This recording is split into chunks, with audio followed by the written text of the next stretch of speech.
तो कोरोना से बच के रहना है, सावधान रहना है। आंकड़े भले राहत देने वाले हों, लेकिन अभी भी स्थिति संभली नहीं है पूरी तरह से। हमारे सहयोगी भी हमारे साथ जुड़े हुए हैं। जमशेदपुर से प्रवीण हमारे साथ जुड़े हुए हैं। जमशेदपुर का रुख करते हैं। प्रवीण, आंकड़े भले थोड़ी राहत जरूर दे रहे हों, लेकिन अभी भी लापरवाही भारी पड़ सकती है। कहीं ना कहीं अभी भी सख्ती बरतने की जरूरत है। बिल्कुल आशिया, आंकड़े तो ज़रूर कम हुए हैं और ये राहत वाली खबर भी है, क्योंकि पिछले 15 दिनों से जिस तरह से जो दृश्य और जो आंकड़े उभर कर सामने आ रहे थे वो काफ़ी चौंकाने वाले, हैरत करने वाले थे। लेकिन सबसे बड़ी मानसिकता आशिया हम लोगों की ये है कि जैसे ही हम सुनते हैं कि आंकड़े कम हो गए हैं, थोड़ी सी जो मृत्यु दर की संख्या कम हो गई है, संक्रमित मरीजों की संख्या में कमी हो गई है, हम लापरवाह होते जाते हैं। हम पिछले साल की अगर बात करें, अगर पिछले कोरोना काल की हम बात करें, तो जिस तरह से जैसे ही आंकड़ों की कमी हुई और जैसे ही संक्रमित मरीजों की संख्या में कमी हुई और जिला प्रशासन के द्वारा ये खबरें जो प्रकाशित होने लगी चैनल के माध्यम से, अखबारों के माध्यम से, तो लोग जो हैं वो लापरवाह होते नजर आने लगे।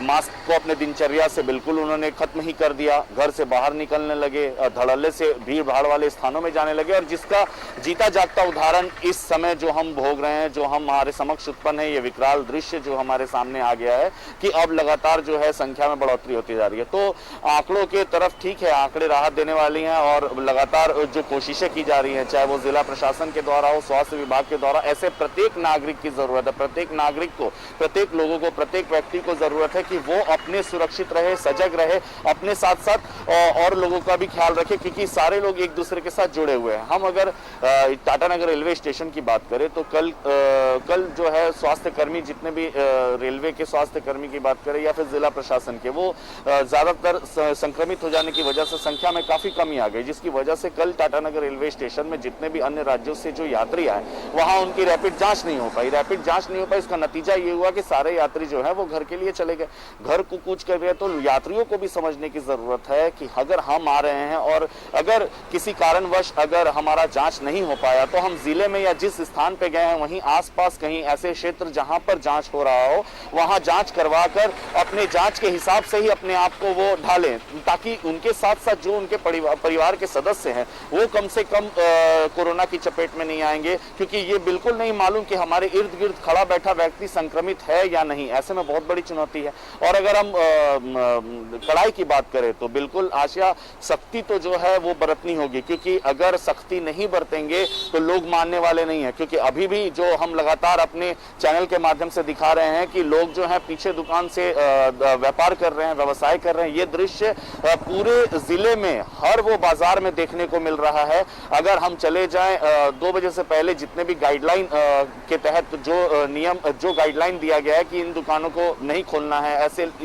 इन सबों पर रोक है, वहां पर ये सब दृश्य देखने को मिल रहा है। तो ऐसे में आशिया, प्रशासन के प्रशासनिक पदाधिकारी तो लगातार सड़कों पर उतरकर लोगों को पाठ पढ़ा ही रहे हैं। और कल की अगर हम बात करें तो कल लगभग पूरे राज्य से 10 जिले के उपायुक्त से राज्य के जो वरीय प्रशासनिक पदाधिकारी हैं उनकी बैठक हुई, जहां उन्होंने दिशा निर्देश दिया कि जितने भी चेक नाके हैं, चाहे वो जिले के हों या फिर राज्य से सटे हुए अन्य राज्य की बात करें, तो सारे चेक नाकों में जो है वो सारे चेक नाकों में जांच की जो बढ़ाई जाए, जांच की संख्या जो है बढ़ाई जाए, लोगों को, जितने भी लोग प्रवेश कर रहे हैं जिले में या फिर अन्य राज्यों से, उनकी जांच की जाए। और सबसे बड़ी बात है आशिया कि जैसे अगर हम थोड़ी देर यहाँ पूर्वी सिंहभूम जिले से अगर हम थोड़ा हाथा से आगे निकलते हैं तिरिंग और उड़ीसा के तरफ, लगातार रोज जो वहां पर पिकअप वैन की बात करें या बड़े बस की बात करें, तो लगातार वहां से लोग आ रहे हैं, बेधड़क जा रहे हैं। तो ऐसे में अगर उन पर रोक नहीं लगाई जाए, उनको नहीं रोका जाए कुछ दिनों के लिए, अगर उन पर लगाम नहीं लगाई जाए, तो वो तो सीधे जिले में प्रवेश कर जा रहे हैं, एक बार फिर से और तेजी के साथ बढ़ सकता है। प्रवीण,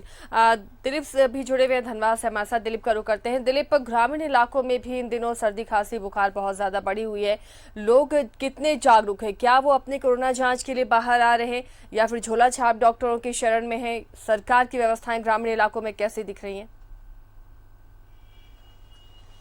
देखिए, अभी जो आंकड़े आए हैं ग्रामीण इलाकों में स्वास्थ्य विभाग की कह सकते हैं, जिला प्रशासन की तरफ से उस तरह से बेहतर इंतजामात नहीं किए गए, क्योंकि धनबाद में 8 प्रखंड है और कमोबेश हर प्रखंड की यही स्थिति है, जिसमें 4 शहरी प्रखंड है। तो शहरी इलाकों में पड़ते हैं तो कमोबेश वहाँ पे डॉक्टर है, स्वास्थ्य केंद्र है और जांच किए जा रहे हैं। लेकिन अगर टुंडी प्रखंड की बात की जाए, पूर्वी टुंडी की बात की जाए, निरसा की बात की जाए, कलियासुल की बात की जाए, कई ऐसे प्रखंड है, बलियापुर की बात की जाए, इन प्रखंडों में स्थिति सामान्य नहीं है। पहले तो कोरोना जाँच को लेकर के पर्याप्त संसाधन वहाँ पर उपलब्ध नहीं है, लोगों के अंदर जागरूकता की कमी है, वो घर में है, किस जगह पे जाएंगे जांच कराने के लिए। वो अगर प्रखंड कार्यालय पहुंचते तो उन्हें धन्यवाद बोला जाता है, या तो आप जो यहाँ शहीद निर्मल मेडिकल कॉलेज अस्पताल है वहाँ पे जाइए, या फिर उन्हें सदर अस्पताल भेज जाता है। तो इनकी भौगोलिक स्थिति ऐसी होती, इतनी दूर जाना पड़ता है, करीब 40 से 45 किलोमीटर चलना पड़ता है। तो ऐसी स्थिति में बहुत सारे ग्रामीण जो है शहर नहीं पहुँच पा रहे हैं।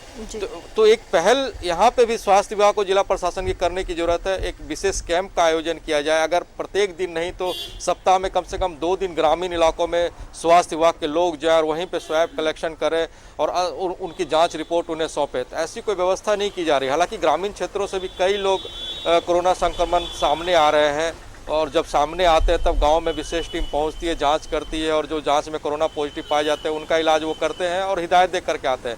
लेकिन एक पहल जो होनी चाहिए, शहरी क्षेत्रों में तो आप सरकारी अस्पताल है, निजी अस्पताल है, सदर अस्पताल है, कई जगहों पर इस तरह के जांच होते हैं। लेकिन ग्रामीण क्षेत्र में एक स्वास्थ्य केंद्र होता है और करीब 5 से 7 किलोमीटर दूर तक जो गांव वाले होते हैं उनको वहां जाना पड़ता है। तो ऐसी कोई व्यवस्था अभी धनबाद में ग्रामीण क्षेत्रों में नहीं दिख रही है जिसका लोग फायदा उठा पाए, और ऐसे में ग्रामीण क्षेत्रों में भी संक्रमण जो बढ़ने का जो खतरा है वो लगातार बढ़ता जा रहा है। जी आश्या। तो ग्रामीण इलाकों में भी संक्रमण का खतरा तेजी के साथ बढ़ रहा है, और इसके लिए ज़रूरी है कि गांव तक, सुदूरवर्ती इलाकों तक टेस्ट की व्यवस्था हो, वहां पर इलाज की सुविधा हो, नहीं तो स्थिति भयावह हो सकती है। चलिए, शुक्रिया दिलीप और प्रवीण, आप दोनों का इस तमाम जानकारी के लिए। भले आंकड़े थोड़ी राहत पहुंचाने वाले ज़रूर हैं, लेकिन अब ज़रूरत है कि इन आंकड़ों को पूरी तरह से नीचे गिराने की। ऐसे में सबसे बेहद ज़रूरी है कि टेस्टिंग का दायरा बढ़ाया जाए, वैक्सीनेशन बढ़ाई जाए, और लोग अभी सचेत रहें, सतर्क रहें, तमाम गाइडलाइंस का फॉलो करते रहें, तभी जाकर इस कोरोना को मात दे सकते हैं हम।